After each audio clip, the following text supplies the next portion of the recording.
मुझे ना एक चीज लोगों की ना अभी तक समझ नहीं आई, दैट इज द रीजन मैंने सोचा मैं आपसे, अगर हम पॉडकास्ट करें तो ये पॉइंट हम इसमें रखें कि ना, कि एक राइट विंग है, एक लेफ्ट विंग है। मैं कहता हूं कोई विंग नहीं है, एक फॉर द नेशन है और दूसरा भी फॉर द नेशन ही है। मैं उनके बीच में हूं, ठीक है, क्योंकि तेरा रास्ता अलग है और मेरा इसका रास्ता अलग है।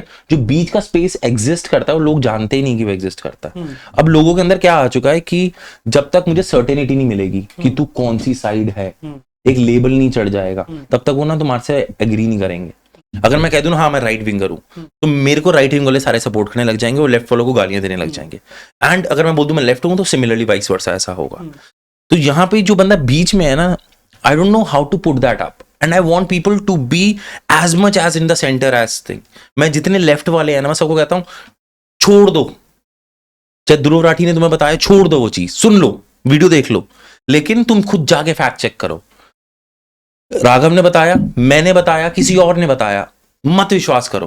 तुम्हें लगा अच्छा ईरान ने भारत को सपोर्ट किया, एक न्यूज है, तुमने सुन ली, अब तुम जाओ अपना ऑनलाइन जाके चेक करो, और अगर जो भी न्यूज आर्टिकल पढ़ रहे हो उसके नीचे भी सोर्स होता है, वहां पे जाके फैक्ट चेक करो, अगर तुम्हें सच में इतनी क्यूरियोसिटी है जानने की। नहीं तो stay away from this, that's my take.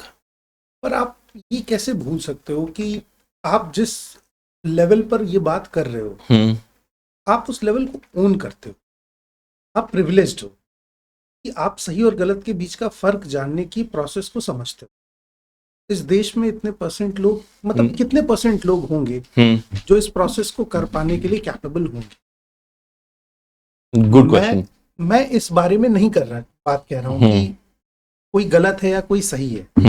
मैं उस मास पॉपुलेशन की बात कर रहा हूँ, 75% जो आज भी एजुकेटेड के नाम पर सिर्फ अपना नाम लिखना चाहता है और उसको साक्षर मान लिया गया, वो भी उसको बहुत मेहनत से सिखाया गया है।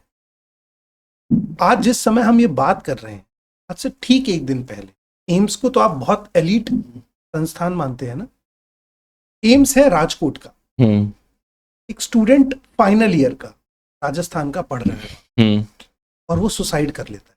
हाँ जी। 17 पेज का सुसाइड नोट लिखता है, 17 पेज।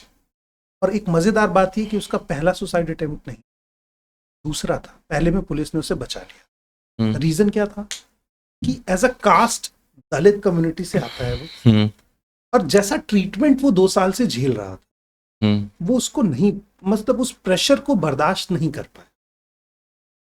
और ऐसे वो अगर डॉक्टर बनता तो आप सोचिए कितनी होप होती लोगों को। इंडिया में डॉक्टर्स की कमी है, 1000 आदमी पर एक बेड होना चाहिए, हमारे पास ऑन एन एवरेज 0.79 है, यानी 1000 आदमी पर एक बेड भी हम अफोर्ड नहीं कर पा रहे।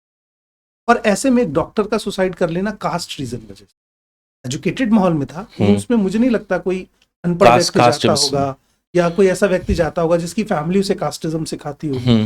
यानी इस सोसाइटी के रूट में वो चीजें अभी भी हैं। हम कई बार मजाक में कास्टिज्म करते हैं, जैसे हम अपने किसी दोस्त को मजाक में काला बोल देते हैं, मोटा बोल देते हैं। True that.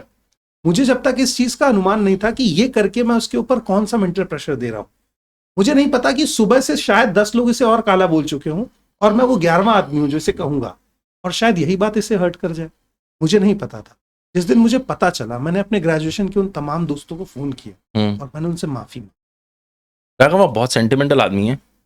सेंटिमेंटल, मुझे लगता है कि अगर मेरी वजह से आपका लॉस हुआ है, प्रोफेशनल, सोशल, किसी भी तरह का, और मैं रिस्पॉन्सिबल हूं, तो मैं जब तक आपसे माफी नहीं मांगूंगा, आप मुझे माफ नहीं करेंगे। राघव, मैं आपको मोटा लगता हूं? नहीं, फिलहाल तो नहीं। मुझे ना मोटा पॉडकास्टर बोला गया है। ये आदमी, जैसे आपने बोला ना मोटा, ये आदमी सबसे पहले हंसा वहां पे। और क्योंकि इसने वो कमेंट का स्क्रीनशॉट लिया और ना मुझे रोज कहता है सर आपको बुरा नहीं लगता ये कमेंट आपको आया है, ये कमेंट आपको। मैंने कहा भाई मुझे गालियां पड़ रही है, मुझे बहुत कुछ हो रहा है, मुझे नहीं फर्क पड़ रहा, लेकिन तू मुझे जबरदस्ती फर्क पड़वा रहा है कि मुझे मोटा पॉडकास्टर बोला।